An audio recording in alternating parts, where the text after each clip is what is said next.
Hello Internet, I'm Jackie Fox, and hello WoTV players, especially new players. I got a question from what I believe is a guild leader in my comments that was asking about making a video for team building in general in PvP and how to get better at that. And I have a lot of thoughts on that, and I realized that the last time I did a team building video, because I do think that this is very important for people to understand, because there's at least 3 different mentalities to be understood here, at the very least, if not maybe 4 or 5. And I haven't done a video about this since I was using rainbow teams on the regular. And that has been a very long time because both Master Ability 2s bring in elemental affinity for units, raising general attack and general HP for the party if you build an elemental party. That kind of thing was coming into the meta with the EX Awakenings, and we were also starting to see more and more powerful elemental vision cards. This has shifted things into a more elemental meta. So what you're going to want to do is become an elemental master, or as I've said it in a previous video, a gym leader, an elemental specialist. You want to focus on having a primary element, maybe a secondary element, and maybe a tertiary element. And you want to choose these by skipping spaces on the elemental wheel. It's also probably good to pick light or dark as one of these, maybe as a secondary or a tertiary, because either light or dark will always be powerful because they only have each other to really compete with elementally. So when one of those is powerful, it is powerful against many of the other elements as well. So it's usually good to invest in one of those too, and maybe even both. You will get resources for both a little bit more regularly than some of the other elements. When you're building an offense team though, you want to be thinking specifically about what you beat. And I'm going to show you this in picking teams in a high-level Guild War attack. It wasn't an incredibly impressive run. I've been having a little bit of trouble with light recently, and Fina has just not been living up to my expectations on this map. Also, I go up against some pretty good teams as well, but I can kind of show you the logic behind why I'm making the picks that I'm making, and B, why maybe they have been able to trick me a little bit in terms of getting to bait me into something. And that's going to be something we'll talk about on defense, but on offense, you're really looking at being able to take out specific sets of teams. And generally speaking, this is going to be the element you counter.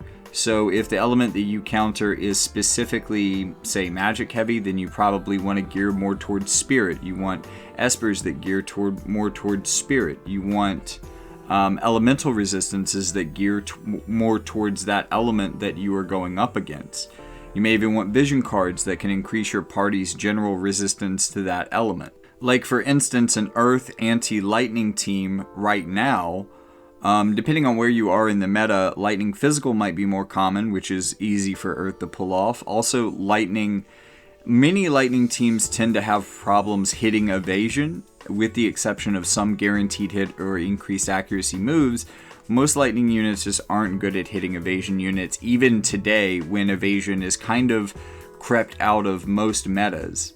And talking about metas is a thing that we're going to have to get into a little bit later on. But when you're building for PvP, that offensive team, remember again that you get to pick, and that you should have a good awareness of what other units are probably going to be on that team. You only get to see the first unit unless it's been revealed by one of your teammates, or unless you're in arena, in which case you can check out everything about that team ahead of time, and I recommend that you do. But talking about Guild War offense, because I think that's probably the hardest one to wrap your head around, especially if your guild isn't doing a scout, and we'll talk about that as well later. But in general, you want to know the typical teams that stand behind particular units. Like for instance, a lot of times when I'm running a water team that has Celeste as my tank, I will look for light teams, generally because we're okay against that. I also stack my water team to be a little bit more heavy on guaranteed hit, so I can deal with evasion really well when that comes up for light.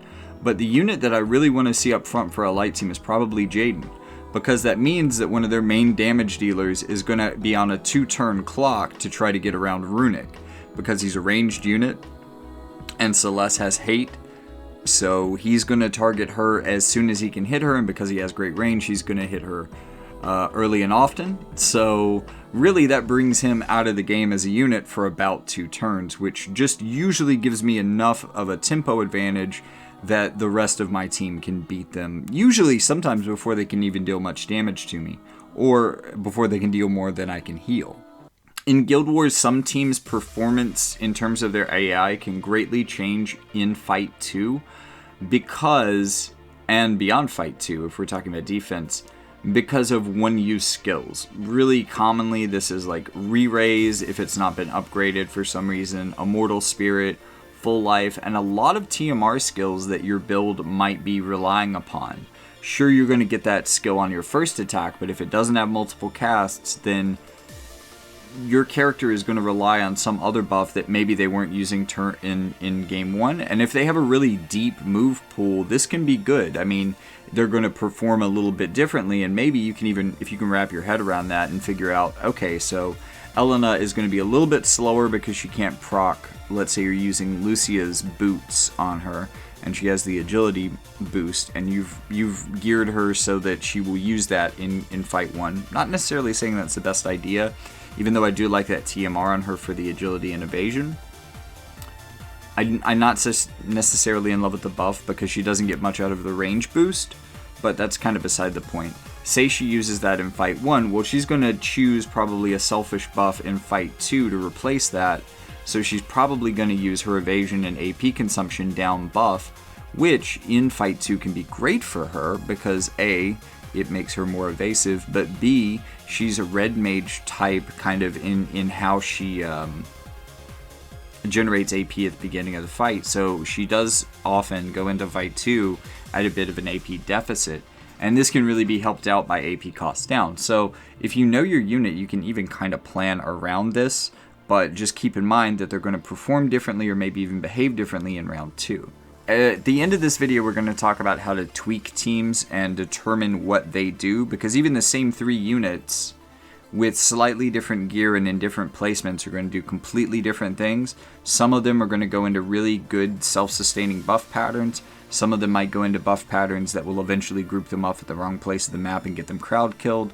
Some are going to cause them to all go independent and run off in completely different directions and be really slow.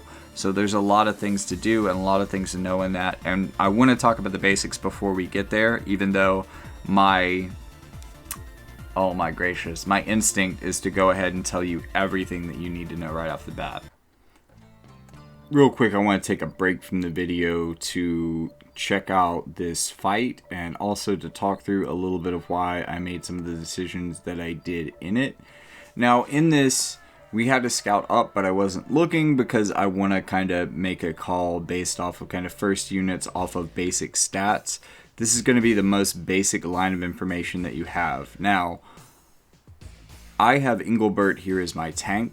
He is my first line of defense, so I want to match him up well with the opposing team. I am choosing my team roughly based on my tank, but also by realizing that my DPS is an evasion unit, so I'm also looking for low accuracy. So I'm looking for a combination of high attack and low accuracy, at least on that first presenting unit. This is a pretty good guild, and I'm not getting a lot of great options. Celeste isn't particularly accurate, which is a good thing, and neither are really the physical units that she is probably on that team with. But water often counters light very easily. The other light teams are going to be a bit of a struggle. Moving down a bit, it depends what other ice units are on the team. And now I'm getting a little bit further down into more mixed teams as well. So going back up towards the top, I'm seeing this Victoria. She can be relatively... This is one of the highest attacking teams, so this is a good choice in general. 3,000 attack... Well, this is limited. I guess it's not that low. It looks low compared to my team, though. Anyways, I'm figuring that this is going to be like Victoria Laswell, and Laswell can be dangerous. Also, Victoria and Laswell have a great synergy in limited because they're both, I think, a 70 cost and an 80 cost unit, and they both have, Victoria has an initial shield, and Laswell has castable Mirage. So they're both going to tank the first hit that they take, which can be a pretty good combo. Now, I kind of have a bad matchup with their tank, though. I wasn't necessarily expecting to see Agrius, but I can handle Agrius just fine. The reason I didn't go with the Earth teams that were up top was, you know, I do have good matchups with Earth sometimes, but Noctis is probably one of the most dangerous units for me and for this team. He can get to Elena rather quickly, and unfortunately, he can really mess her up with Skyhammer if he gets a good Skyhammer or two in. Unfortunately, Fina didn't have much else to do. Got baited into an attack. It's also worth pointing out that my issue with Fina here could be solved by turning on more of her buffs so that she stays back just a little bit longer, or maybe giving her an AoE buff on her TMR. I need to give her more options, and in retrospect, maybe even turn off Shadowbind, because she's not going to do much damage with it regardless. I think it's there for the fact that she has high faith, and it's a status move, but it's not a great one, so I should probably turn that off as well. The only unit on this team that really should be evading much of anything is Elena. As long as she continues to evade this team, that's going to be fine, at least for this match. And remember, you want to get 6 stars, but if everyone on your guild got 3 stars, you would win every match, pretty much. So as long as you can get 3 and at least give the next team hell, or keep a buff around to supply someone, arguably what I should have done here. But I wanted to try to pick something that would potentially have pretty low accuracy, because I think having a full health Elena, because she didn't get hit at all during this fight, I did call that they were low accuracy, even though Lastwall can have some potential to really hit some good stuff sometimes. Only having a full health Elena left, she does not have another proc of Courage, so she is incredibly in danger for her next fight. I think the reason that I picked Magic is because I was looking for this Sakura. I just wanted to look around, see if there were better options. But Sakura being a red mage means that she has pretty terrible accuracy for most of her kit. If she is running Kodadama Wielder, though, that can definitely become a problem for me, because that would give her access to some guaranteed hit moves. And I'm not sure if that's why I lost. I don't remember if she used a guaranteed hit move or if she hit me with her regular kit. You can build her to be accurate, it's just difficult. But I also have the issue of Yuna being on this team. Yuna also has Kodadama Wielder, potentially, and has a guaranteed hit LB. So, while she's usually not doing damage and often falls before she can get a guaranteed hit attack in, Yuna is also pretty dangerous for a solo Elena. That being said, I don't think Engelbert will ever hit her, so I'm feeling pretty safe against their tank. And while Engelbert is a thick boy, Elena can chew through him in a couple hits. But we're going to get the LB, which is going to remove most of my health. And then Lightblade misses, so her normal kit just can't hit me. Also, I'm in Kodadama Wielder, so I'm using that guaranteed hit as a magic attack. And unevadable pain from her, yes. So it was her being in Kodadama that ultimately got me. So Sakura can be a little bit risky to run an evasion team against, actually, but I think that fight would have gone a lot differently if I had had more units on my team, for sure. Another example of this is a unit like Fina. Fina has a really good heal and superior healing. However, it only has 2 casts from my recollection. Velis has a similar problem. So if they get into a long drawn out fight, and both of these units being AoE healers, they tend to be sustained in the group, so the fights that they get into tend to be a little bit more drawn out. If they're drawn out enough, especially for Fina, I think Velis gets 3 casts on his snow healing, but for Fina it's only 2, and she can easily burn through both of those in fight 1, which means that in fight 2, she's not really going to have healer AI anymore necessarily, because she's going to be running forward to deal damage because she doesn't have any heals even if people are injured. Likewise, another thing that you'll see with some support healers, like let's say Black Witch Helena, who in Arithmetician has a big AoE heal that she will almost never use in combat. In round 2, especially if she's one of the faster units on the team, and if your other units are injured, she might group up with the team and then heal everybody to get them back to full health starting the fight. So this can be a really cool way to use healers that are more aggressively AI'd, like Kilfei is another good example of this. She has maybe like Red Mage sub or something that gives her a White Mage sub. Yeah, she has Curata and Cura. So not the greatest heals, but it is enough that if you have a singular tank that is taking most of the damage in fight 1, that Curata can probably heal that tank back up to full health, and all of a sudden they're ready to tank for your party again. Some conditions may apply, like how much AP they have starting out the fight in this fight, or how many skill casts they have for particularly important parts of their kit. In Arena, it's a lot like what I described above, except that you can see the matchups beforehand, and you can change your teams to suit.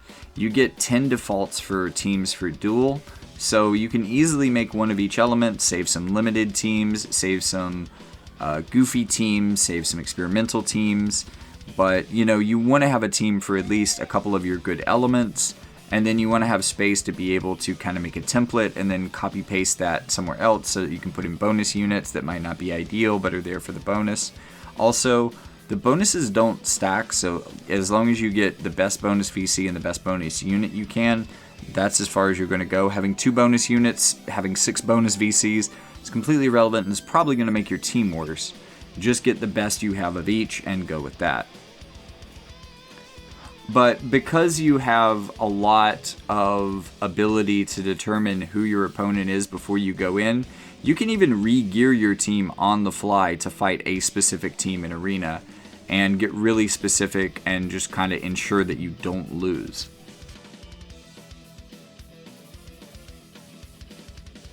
And again, in Arena, you can do this even better than Guild Wars offense.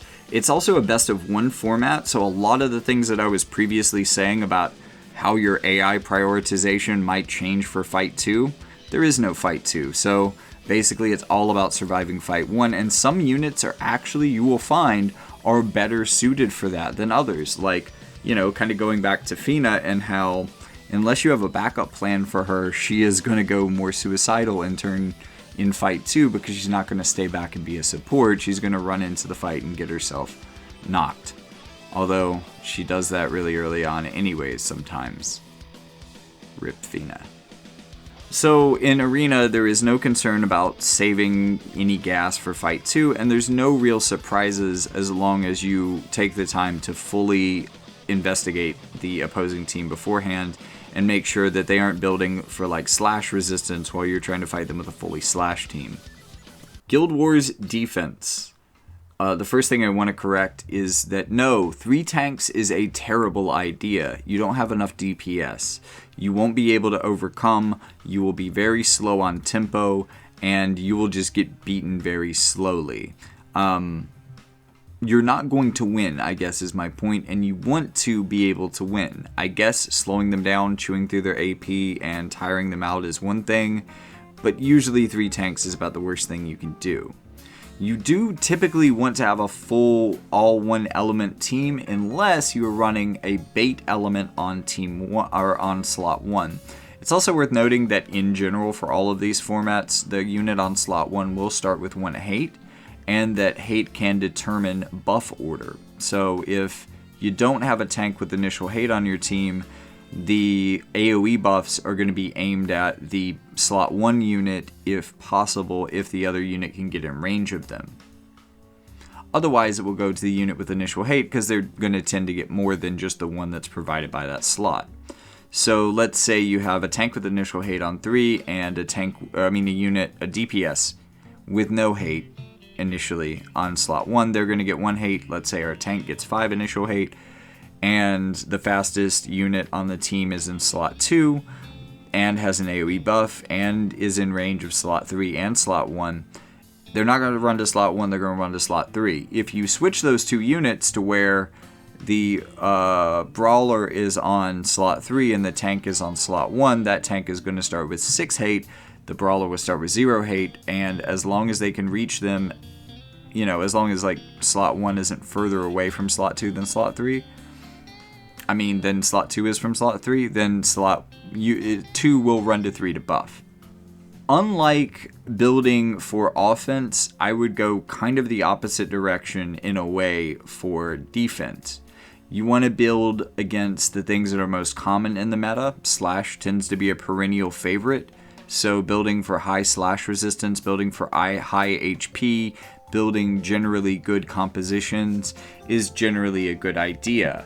You don't necessarily want everything to have a glaring weakness, though the way that the game state works is you want to try to have elemental teams. Again, bait teams can work, but going full rainbow generally is not a good idea.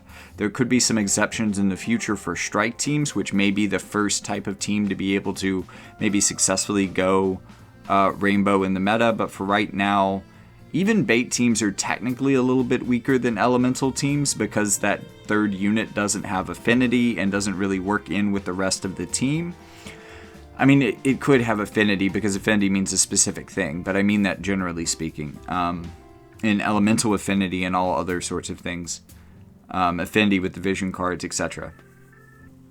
But the reason that bait teams work, and this is especially true if you're in a less competitive place in the meta, the reason that bait teams work is because the other team isn't scouting you. So they're kind of eyeballing your first unit, making a best guess about what will beat it. And if they're eyeballing someone like Prince Mont, they might think, okay, I need wind. And if the two units standing behind Prince Mont happen to be ice, that is going to go very bad for them, even if, generalized power level speaking, the wind team is stronger, because it's going to be fighting an uphill battle against your two ice units, even if it does have an easy time against Mont. Usually a good way to think about this is to think about sustainability for your defense. Your defense can potentially go an infinite number of times. They can run out of AP for all of their skills. They can get to the point where they're out of TP and can't buff, and they're just swinging with basic attacks and running and not doing anything and conserving CT when they aren't in range. You could make it happen. I don't think your team's going to survive for very long at that point, but it could theoretically happen. So units that are better on defense are definitely units that have 2 casts of their survivability moves, like upgraded survivability moves that get additional casts, or say special ones like Indomitability for Astrius, which is like an upgraded Immortal Spirit, but it's for him, so it's not an upgraded Immortal Spirit literally, but that's kind of how it functions. That has 2 casts, so characters like that are going to work better. You probably do want a tank. A lot of teams are generally better with a tank. When you're on offense, tanks come in and out of the meta depending on what is the dominant kind of power that you are fighting against specifically and what your team is working against. But I think that tanks are generally good. One tank, having a tank, is generally good on defense. It's also generally good to have a healer as well, but hopefully a supportive healer that's going to stay back and not get in the way, because if they get bodied in fight 1, well, they're not going to be sustaining you in fight 2, or maybe even through fight 1. And one thing that you want to do, especially with guild battle positions, is you want to test them and you want to tweak them. There is a mocking feature that's available before matching begins every day. Try to utilize that, fight your offense against your defense, just to see how both teams start out. Even if it's obvious who's going to win, you at least want to see what your buff order and pattern is. And we'll talk about how to figure that out in just a second. But I want to talk a little bit more about scouting and about bait teams. So if you are high enough in the rankings that your guild scouts or your guild could or should scout, then maybe if you have a Discord, someone is posting a scout report. And what that's going to be is they're going to be looking in arena and rankings, or in other different types of PvP, or even some of the competitive PvE stuff can have rankings for this. But class match, raids, whatever's going on at the time, wherever people are ranked, you're looking for people who are in the guilds that your opponent has faced off again in the last couple of days, because if you can find that, you can go into their battle records and see all of the defensive formations that were revealed in that previous fight. Then someone will screen cap that information and take it to Discord, and now bingo bango, you know what most of the teams look like, even though they haven't been revealed yet. In these cases, bait teams still kind of work, because I feel like there's a certain amount of players in a lot of guilds who aren't at the tippy top, who, even though there is technically a scout available, they don't use it, they don't Discord or whatever. For whatever reason, they just don't look, they go with their gut and swing. And even though there was probably a scout up from my guild, I did that today and maybe kind of didn't benefit from it. But, you know, that's how it is. And if your guild doesn't scout and you think you're in a place where it would benefit you, now you know how to do that, and you can ask, and maybe I'll make a video about scouting in particular, kind of a scouting guide if anybody's into that. But in lower play, your opponents often aren't going to do this, so defensive bait teams become a lot better. So think about this, like if you are, say, an Earth main, you could run, say, someone like Celeste tends to work really well with Earth teams, but also, and especially in Limited, you could run someone like Normal Zazan. He's not going to be taking a lot of cost away from the rest of your team, so a lot of your power is still basically unknown. You're putting your weakest unit forward, so they have the least possible amount of information about your general team layout as possible. I will say that water teams that are all offense tend to be kind of easy to pick out as bait teams sometimes, but there are generally all offense water teams that are pretty good at this point, especially with Perrine in the meta, so you know, it can blend in. It has a bit of camouflage, whereas previously at points in the meta, especially without a strong physical water unit and without strong magic units on Earth, although strong magic unit really, these are a lot easier to pick out. Another idea might be to like have Velis as your sustain unit, excellent defense unit, and then have behind Velis hidden Perrine and Summer Elsorel. I say Summer Elsorel because she has anti-evasion capabilities with Kodadama Wielder that are very powerful and can really support Perrine's single target anti-evasion. And that since we're putting an ice unit up front, we're baiting fire, and fire right now is, it's either all over the place or it's evasion. And this team is going to be able to deal with fire all over the place for sure, because it's 2 water units. But they're also water units that aren't going to get tripped up by evasion. So that kind of brings us into the question of meta. And there are certain units that can't hit the broadside of a barn, and there are certain units that have the capability of having guaranteed hit in their kit and can be good against evasion. There are units that can be very evasive, and then there are units that can't dodge a thing. And even though there is generally kind of an answer as to whether evasion can be the dominant form or not, if you build a good evasion team, you're probably going to find teams on defense that just can't hit you, regardless. Whether or not the answer is yes to is evasion dominant in the meta will tell you whether this is 5 of the opposing teams or if it's 20, but you know, that's kind of how that kind of thing can work out. So sometimes just building a team that's evasive enough can help you bypass some of these other tricks if you just target teams that can't hit you. I want to be clear though that when I'm talking about the meta in general, I don't just mean evasion or evasion versus accuracy. I mean a lot of things, really. Is defense powerful? Do units have defense penetration? Are you facing off against old units or new units? New units more likely to have defense penetration. Old units are more likely to get stuck on tanks. There's a lot of different, you know, like a team could have a bunch of physical shields, and there could be particular teams that don't have physical shield removal. There's a lot of different aspects, a lot of push and pull, a lot of like a game of tug of war, and a lot of different dynamics that go on within the game that aren't purely elemental or aren't purely about singular units being powerful. And I just think that, especially with some of the recent history that we've had with light evasion, that evasion is probably the way that this would make the most sense for a lot of recent players. But really, I could be talking about anything. Like, you know, can you build for a lot of slash resistance? Can you build for a lot of slash attack? Can you build for a lot of slash attack resistance penetration? What is going to work?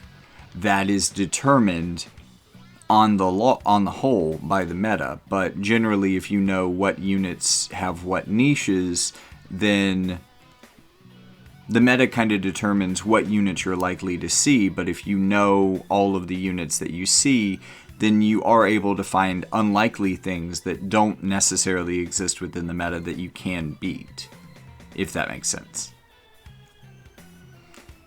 The question of what is meta is really how often are you going to encounter those things? Should you build a team for them? Are they relevant enough and frequent enough that you will always be able to find teams to beat? That is the question of what is meta. In the same way, there's a lot of defensive things that can work really well against broad teams. Like if you have a particularly good anti-magic team, Celeste with Runic is an amazing anti-magic unit.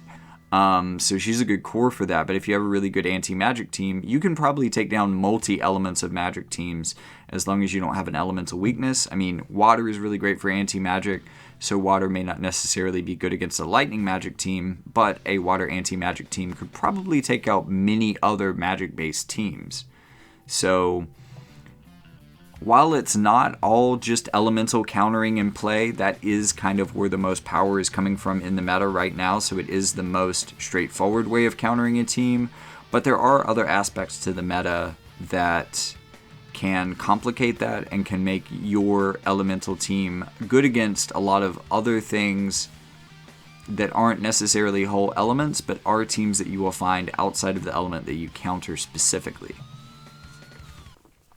Finally, we're talking about tweaking teams. So let's say you're looking at your team, you're noticing that it's doing something in particular, you're noticing that it doesn't buff up well, that one of your units runs off to the side. There's a lot of ways to fix that. And to put it real simple, or to put it real short, affinity and agility determine turn order, buffs determine movement, and placement determines pattern. And what that means, because that's a lot of words that don't make any sense, I feel like, affinity is the kind of the relationship between your units with each other. And this is going to activate at maximum when they are 2 spaces from each other. So if you can encourage 2 units to group up and buff each other, they will be giving each other like an agility bonus and a bonus to a couple other stats as well. But this can also mean that you can get more turns early on if you can get your units to group up early and also buff each other. And while you're doing this, you should be thinking about, say, one really good strategy is to put your slowest unit in slot 2 so that both of your other units run to that unit to buff it. Both of your slot 1 and slot 3 have an AoE buff, so they will run to a unit standing still as a brick and buff it. And then have that unit in slot 2 have an AoE buff itself, so that now that it's in the center of those two, it can buff both of them and move forward. This is especially effective for a tank, because it's going to mean that your 2 non-tank units are moving laterally for the first turn, so they're not advancing towards the enemy, but the tank is able to not only get off an AoE buff, which usually tanks aren't capable of doing for a number of reasons, or shouldn't be doing for a number of reasons, but it's also being able to get off that AoE buff and then separate from the group and get like a whole turn ahead of them, even though it's the slowest unit on the field, which tanks tend to be. Which is not necessarily saying that you should always put your tank on slot 2. Sometimes they can't reach each other. Sometimes you don't have the buffs for that. TMRs can be really important for giving a unit that doesn't have AoE buffs to change the way that it operates. Zizan the Unkillable, the UR Zizan unit, is a good example of a unit that only has selfish buffs, only has self buffs. And you can give Zizan a TMR that has an AoE buff, and that will allow him to run towards allies in the beginning, whereas without a TMR buff like that, he just would not do that ever for any reason, for any purpose, because he just doesn't have any moves that support it. So in terms of what moves you're making available, you can either turn on or turn off, let's say use social behavior in terms of whether their buffs are selfish or beneficial to the group as a whole. And, you know, you might potentially want your tank to have selfish buffs, because that's going to mean that it runs forward towards the enemy, whereas you might want DPSs to have more social buffs to where they run laterally and kind of come in behind a tank or something like that. One quick addition, I'm going to make this super quick because it's probably super obvious to most of you, but I've already talked about how your units having hate dictates where a unit will run to buff if it has the ability. Obviously, this works the same way for tanks and other units. This is a reason why you might want to put a tank on either first or third position, because putting them at a more extreme point in the map can pull the other team out of range and make them all group up on one side of the map, which can make them easier to AoE kill. There are certain tanks that do this better than others. I would say Celeste is really good with this, but also tanks that have initial hate that can start doing this from the very beginning. The reason I say Celeste, though, is that she has the movement and the speed to actually get out there and really be able to not only have hate, but also get close enough to them that they start changing their decisions based on that hate. And getting a unit with initial hate close enough to start affecting the AI of the opposing team will effectively allow you to short circuit any work that they've put together in setting up their initial buffs. So this can really catch a number of otherwise well-built teams off guard, and tends to be a pretty good strategy. So that's definitely another way to use that initial hate, or just hate generation in general, to throw your opponents off, in addition to maybe ironing out some of the wrinkles in your buffing pattern. So affinity is going to determine that. Generally, especially if they start out really close to each other, the unit in slot 2 is going to be getting the biggest affinity bonus because it's in the middle. So if your slot 2 unit is only slightly slower than your other 2 units, it might actually end up being the fastest because of affinity. So what you're going to want to do, in addition to adjusting who is on the outside, who is in the middle, but also kind of putting your slow unit where you want. Again, I suggested slot 2, but there's reasons that you might want to do it on other slots for different maps. It depends on what you want people to do at the very beginning. It's slow unit on slot 2 tends to work if you want them to bunch up and buff each other early on. That's not always the behavior that you want, and that will vary map by map. The other thing that you want to do is, and especially TMRs tend to be helpful for this as well, but vision cards can be too, is be able to adjust people's agility up and down. What Esper they have on them can be a really big deal in terms of this too. So if there's a unit that is just getting way out in front too early because they're too fast and they're running away from people, instead of standing still long enough to let someone else buff them before they take off, then you can, say, give them a more tanky Esper, maybe one with more HP and defense, and one that doesn't necessarily have like a lot of offensive capabilities and a lot of speed, and use that to slow it down. Or you can switch out a TMR that it might be wearing with agility on it with something that doesn't have agility on it, or giving one of the other units a TMR with agility on it to make them faster. So that's going to be agility tuning. And yeah, I think we have basically covered everything about how to build for PvP. Except for, there's one other thing that I do want to note. Just because of how stat stacking works, the way I tend to go for a build is a weapon, an armor, and an accessory. Usually the TMR is the accessory, but say if my armor is high defense, I don't want a TMR that has high defense for my accessory, because that second defense stat is not going to stack well. So usually what I want is a defensive armor and an accessory TMR that has spirit on it. Generally that works for most people. Though there are definitely some instances where maybe you want to run something like Smart Coat for your armor, or maybe you want to run something like King of the Lion's Cloak as your accessory, which has a lot of defense on it for a TMR, and therefore you're picking an armor that has spirit, like say Platinum Helm or something, as your armor. But generally speaking, to get the most out of those two stats, you want to do it that way. And there's not a lot of benefit for overlapping and doing 2 defense, just because of how much the second defense stat's going to get nerfed. If you are absolutely sure that you are only fighting physical teams, it's worth it, but outside of that, and especially on defense, it's definitely not. And I would still make the argument that it would probably be better to have a slightly more flexible team on offense in this respect than to go really all in and nerf your overall stats to get one specific stat. Again, this can be more viable on offense, but I think it's generally better to have one of those items be for spirit and the other item be for defense.